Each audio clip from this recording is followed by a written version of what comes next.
નમસ્કાર, કલમ યુદ્ધ સમાચારની સાથે હું છું આપની સાથે પાયલ બામભણિયા। તો જોઈએ આજના મહત્વના સમાચારમાં। સુરતના ભટાર વિસ્તારની ઘટના। છઠ્ઠા માળેથી નીચે પટકાતા 29 વર્ષીય મહિલાનું મોત। મૃતક મધુલિકા વિકાસ પરિવાર નીચે પટકાતા હોસ્પિટલ ખસેડાઈ હતી। પત્ની નીચે પટકતા પતિ દોડી ગયો હતો।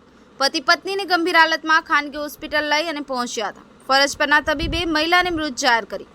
બ્યુરો રિપોર્ટ, કલમ યુદ્ધ સમાચાર, સુરત।